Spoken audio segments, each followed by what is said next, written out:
സുമനസ്സുകളായ YouTube പ്രേക്ഷകർക്ക് സ്വാഗതം. ഞാൻ വിക്രമൻ എം.ആർ. മലയാള ശൈലികളും പഴഞ്ചൊല്ലുകളും എങ്ങനെ ഇംഗ്ലീഷിലേക്ക് മൊഴിമാറ്റം നടത്താമെന്ന പരമ്പരയുടെ 3-ാം ഭാഗത്തിലേക്ക് എല്ലാവർക്കും സ്വാഗതം. ഇതിൻ്റെ 1-2 ഭാഗങ്ങൾ നിങ്ങൾ കണ്ടിട്ടില്ലെങ്കിൽ കാണുക, ഇഷ്ടപ്പെട്ടാൽ ലൈക്ക് ചെയ്യുക. അതോടൊപ്പം തന്നെ കാമാന്തനായ മന്ത്രവാദി എന്ന പേരിൽ ഒരു നോവലിൻ്റെ 2 ഭാഗങ്ങൾ ഞാൻ യൂട്യൂബിൽ അപ്ലോഡ് ചെയ്തിട്ടുണ്ട്. അത് കിൻഡിൽ ഇ-ബുക്കിൽ ലഭ്യമാണ്. നിങ്ങളത് വായിക്കുക. ഇഷ്ടപ്പെട്ടാൽ ലൈക്ക് ചെയ്യുക. നിങ്ങളുടെ പ്രോത്സാഹനം പ്രതീക്ഷിക്കുന്നു. പ്രോത്സാഹനമില്ലെങ്കിൽ എല്ലാം ശൂന്യമാണ്, അർത്ഥശൂന്യമാണ്. അതുകൊണ്ട് നിങ്ങളുടെ പ്രോത്സാഹനം തീർച്ചയായും എനിക്ക് നൽകുക. ഇന്ന് നിങ്ങളുടെ മുൻപിൽ ഞാൻ അവതരിപ്പിക്കുന്നത് മലയാളത്തിലെ പ്രശസ്തമായ 10-20 ശൈലികളാണ്.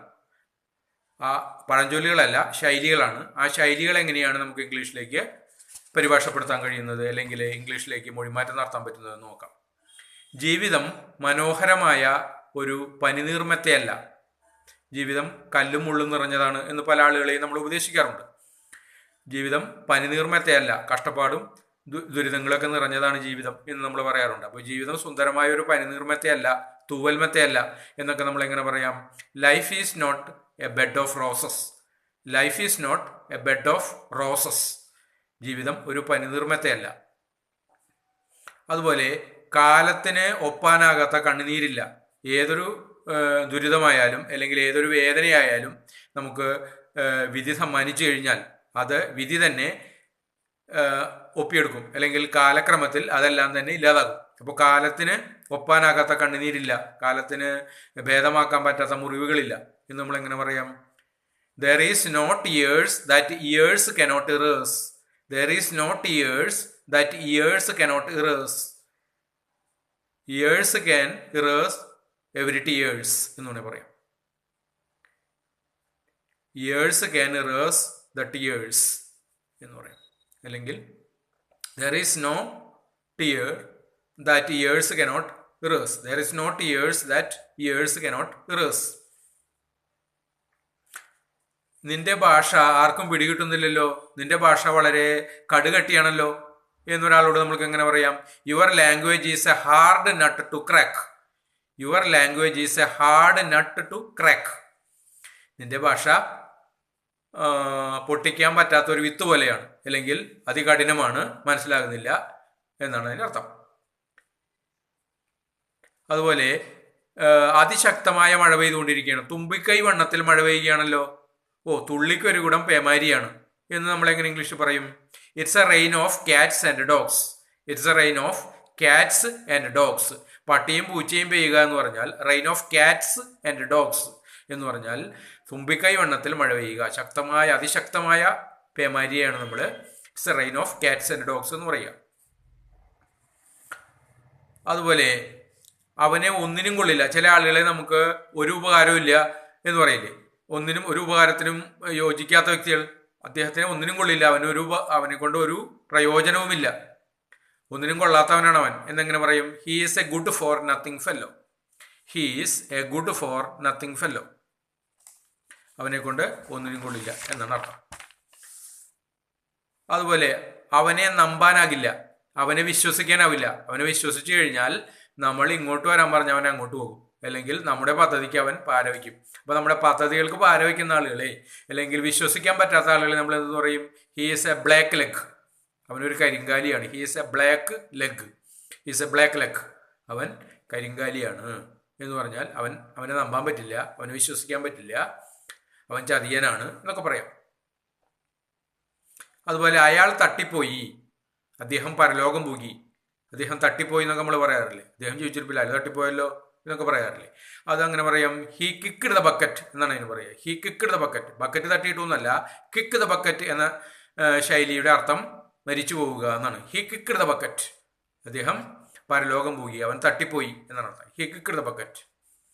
ഇനി ചില തരത്തിലുള്ള വ്യക്തികളുണ്ട്, അവർ മുൻപിൽ ചിരിക്കും പിന്നെ കത്തിവെക്കും എന്ന് പറയാം. മുൻപിൽ ചിരിക്കും പിന്നെ കത്തിവെക്കുന്ന സ്വഭാവമുള്ള ആളുകൾ എങ്ങനെയുള്ളവരാണ്? അതായത് ആദ്യം നമ്മളെക്കുറിച്ച് പുകഴ്ത്തും, അത് കഴിഞ്ഞ് നമ്മുടെ പിന്നിൽ നിന്നുകൊണ്ട് നമ്മളെ കുറിച്ച് മോശമായ അഭിപ്രായം പറയുകയും ചെയ്യും. അങ്ങനെയുള്ള ആളുകളെയാണ് നമ്മൾ പറയുന്നത് മുൻപിൽ ചിരിക്കും പിന്നെ കത്തിവെക്കും. Honey tongue heart of a girl. Honey tongue heart of a girl എന്ന് പറയും. മുൻപിൽ ചിരിക്കും പിന്നെ കത്തിവെക്കും. ആധുനിക മനുഷ്യൻ മനസ്സ വാച കർമ്മണ പാപം ചെയ്യുന്നു. ആധുനിക മനുഷ്യൻ മനസ്സ വാച കർമ്മണ പാപം ചെയ്യുന്നു.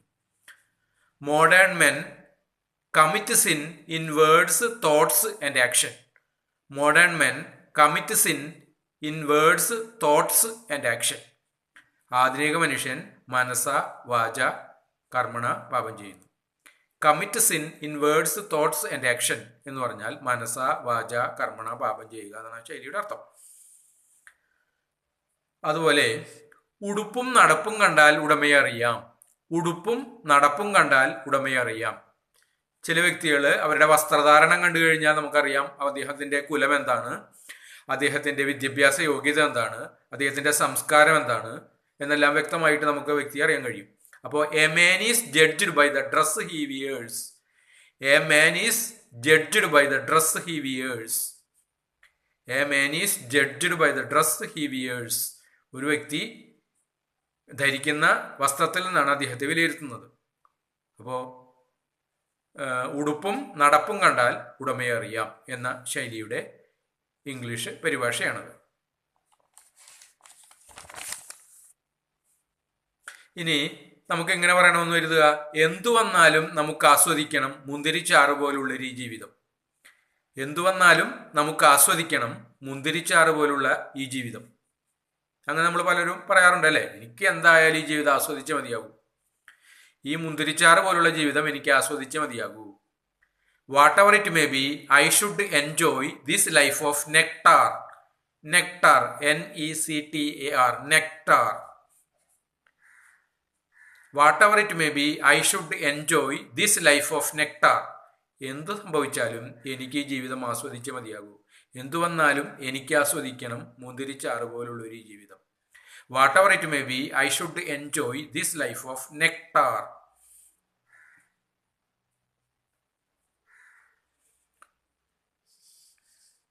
ഇനി ചേരൻ ചെങ്കുട്ടവൻ ചേര സാമ്രാജ്യത്തിലെ എത്രാമത്തെ രാജാവാണ് എന്ന് നമുക്ക് എങ്ങനെ ഇംഗ്ലീഷ് പറയാം? ചേരൻ ചെങ്കുട്ടവൻ ചേര സാമ്രാജ്യത്തിലെ എത്രാമത്തെ രാജാവാണ്?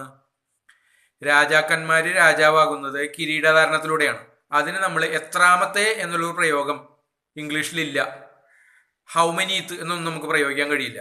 അതുകൊണ്ട് ഒരു രാജാവിൻ്റെ എത്രാമത്തെയാണ് എന്നാണ് നമ്മൾ പറയുന്നതെങ്കിൽ ക്രൗണിങ് ഓർഡർ എന്ന് പറയണം. In which crowning order Chera Chenguttuva was as the king of Chera dynasty എന്ന് പറയണം. In which crowning order Chera Chenguttuva was as the king of the Chera dynasty. The crowning order, in which crowning order the Chera Chenguttuva was as the king of the Chera dynasty. Chera സാമ്രാജ്യത്തിലെ എത്രാമത്തെ രാജാവായിരുന്നു ചേര ചെങ്കുട്ടവൻ. ഇനി ഇന്ദിരാഗാന്ധി ഇന്ത്യയുടെ എത്രാമത്തെ പ്രധാനമന്ത്രിയായിരുന്നു നമുക്ക് എങ്ങനെ പറയാം? രാജാക്കന്മാരാണെങ്കിൽ ക്രൗണിങ് ഓർഡർ എന്ന് പറയണം. എത്രാമത്തേന്ന് ഇംഗ്ലീഷിൽ പ്രയോഗമില്ല. അപ്പോൾ രാജാക്കന്മാരാണെങ്കിൽ ക്രൗണിങ് ഓർഡർ എന്ന് പറയണം. രാജാവ് അല്ലാതെ വേറെ ഏതെങ്കിലും പദവിയിലിരിക്കുന്ന രാഷ്ട്രീയ വ്യക്തികളോ പ്രധാനമന്ത്രിയോ മുഖ്യമന്ത്രിയോ ഗവർണറോ അങ്ങനെയുള്ളവരെ കുറിച്ചാണ് നമ്മൾ പറയുന്നതെങ്കിൽ പ്രധാനമന്ത്രി ഇന്ദിരാഗാന്ധി ഇന്ത്യയുടെ എത്രാമത്തെ പ്രധാനമന്ത്രിയായിരുന്നു നമുക്ക് എങ്ങനെ പറയാം? In which chronological order Indira Gandhi was as the prime minister of India. Chronological order, CHRONOLOGICAL, chronological. In which chronological order Indira Gandhi was as the prime minister of India. CHRONOLOGICAL, chronological. In which chronological order Indira Gandhi was as the prime minister of India. Indira Gandhi ഇന്ത്യയുടെ എത്രാമത്തെ പ്രധാനമന്ത്രിയായിരുന്നു എന്നാണ്.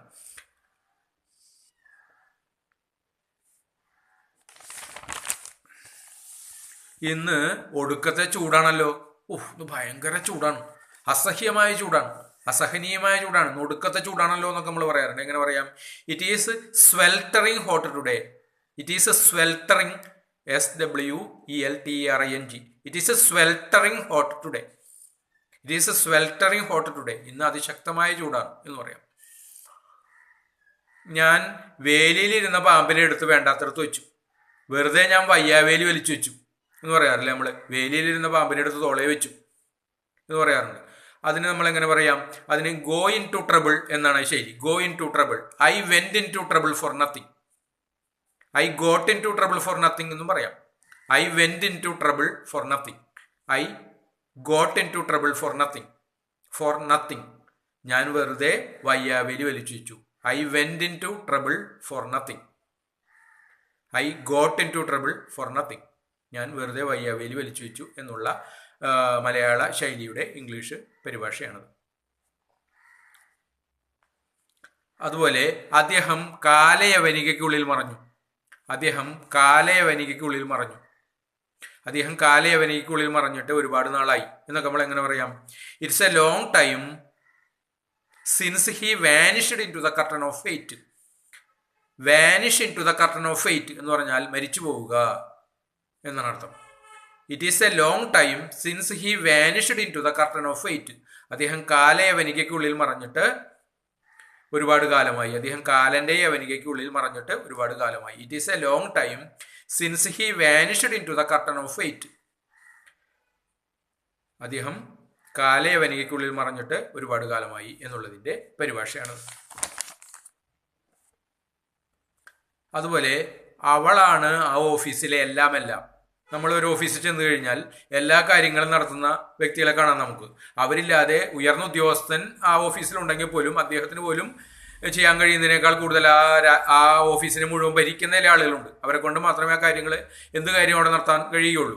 അങ്ങനെയുള്ള ആളുകളെ നമ്മൾ പറയാം all in all എന്ന് പറയും. She is all in all in the office. She is all in all in the office. All in all എന്ന് പറഞ്ഞാൽ സർവാധികാരി. അവളാണ് ഓഫീസിലെ സർവാധികാരി. അവളാണ് ഓഫീസിലെ എല്ലാം എന്ന് നമുക്ക് എങ്ങനെ പറയാം? She is all in all in the office. She is all in all in the office. അവൾ ആ ഓഫീസിലെ സർവാധികാരിയാണ്. അവളാണ് ആ ഓഫീസിലെ എല്ലാം എന്നാണ് ആ ശൈലി. ഇനി നമ്മൾ ഒരു വിഷമസ്ഥിതിയിലാവുമ്പോൾ നമ്മൾ പറയാറുണ്ടല്ലോ, ഞാൻ ചെകുത്താനും കടലിനും മധ്യത്തിലാണ്. I am in devil and deep sea. I am in devil and deep sea. ഞാൻ ചെകുത്താനും കടലിനും മധ്യത്തിലാണ്. I am in devil and deep sea എന്ന് പറഞ്ഞാൽ ഞാൻ ചെകുത്താനും കടലിനും മധ്യത്തിലാണ് എന്നുള്ള ശൈലി പ്രയോഗത്തിന്റെ തത്തുല്യമായ ആംഗലേയ പരിഭാഷയാണ്. ഇനി മുൻപേ ഗമിക്കുന്ന ഗോവ് തന്റെ പിൻപേ ഗമിക്കും ബഹുഗോക്കളല്ല. ആ ശൈലി നമ്മൾക്ക് എങ്ങനെ ഇംഗ്ലീഷിലേക്ക് മാറ്റാം? മുൻപേ ഗമിക്കുന്ന ഗോവ് തന്റെ പിൻപേ ഗമിക്കും ബഹുഗോക്കളല്ല. പീപ്പിൾ ലൈക്ക് ടു ഇമിറ്റേറ്റ് എന്ന് വേണമെങ്കിൽ പറയാം. അതായത് ഒരു പശുവിന്റെ സ്വഭാവമാണ്, ഒരു പശു പോയി കഴിഞ്ഞാൽ അതിന്റെ പിന്നാലെ മറ്റു പശുക്കളും പോകും. മനുഷ്യന്റെ സ്വഭാവമാണ്, ഒരാൾ ചെയ്യുന്നത് കണ്ടു കഴിഞ്ഞാൽ അതുപോലെ ചെയ്യും. അത് നടക്കുമോ എന്നുള്ള വേറെ പ്രശ്നം. അപ്പോൾ അങ്ങനെ ചെയ്യുന്ന സ്വഭാവത്തെയാണ് പീപ്പിൾ ലൈക്ക് ടു ഇമിറ്റേറ്റ്. മുൻപേ ഗമിക്കുന്ന ഗോവു തന്റെ പിൻപേ ഗമിക്കും ബഹുഗോക്കളല്ല. People like to imitate. ഇനി അവനൊരു കൂപമണ്ഡൂകമാണ്. കൂപമണ്ഡൂകം എന്ന് പറഞ്ഞാൽ പുറത്തു പോയിട്ടില്ലാത്ത ഒരാളെയാണ് നമ്മൾ പറയുക. അതായത് ലോകത്തിന്റെ ജ്ഞാനമൊന്നുമില്ലാതെ വീട്ടിൽ തന്നെ കഴിയുന്ന ആളുകളെയാണ് നമ്മൾ പറയുന്നത് കൂപമണ്ഡൂകം എന്ന് പറയുന്നത്. അതായത് കിണറ്റിലെ തവള എന്ന് പറഞ്ഞാൽ കിണറ്റിന്റെ ചുറ്റിലും ഉള്ള ലോകമല്ലാതെ മറ്റൊരു ലോകം അവനറിയില്ല. അങ്ങനെയുള്ള ആളുകൾ നമുക്ക് എന്ത് പറയാം? He's A frog in the well. He's A frog in the well. അവൻ ഒരു കൂപമണ്ഡൂകമാണ്, അവൻ കിണറ്റിലെ തവളയാണ് എന്ന് പറഞ്ഞാൽ അവന് ലോകവിജ്ഞാനമില്ല എന്നാണ് അർത്ഥം. അപ്പോൾ മലയാളത്തിലെ ഒരുപാട് ശൈലികൾ നമ്മൾ കണ്ടു കഴിഞ്ഞു. ഇത് നിങ്ങൾക്ക് ഇഷ്ടപ്പെട്ടാൽ ലൈക്ക് ചെയ്യുക. നിങ്ങളുടെ പ്രോത്സാഹനം വളരെ അത്യാവശ്യമാണ്. ഇനിയും ഒരുപാട് ശൈലികളും പഴഞ്ചൊല്ലുകളുമായിട്ട് നമുക്ക് വീണ്ടും കാണാം. അതുവരേക്കും നിങ്ങൾക്ക് നന്ദി, നമസ്കാരം.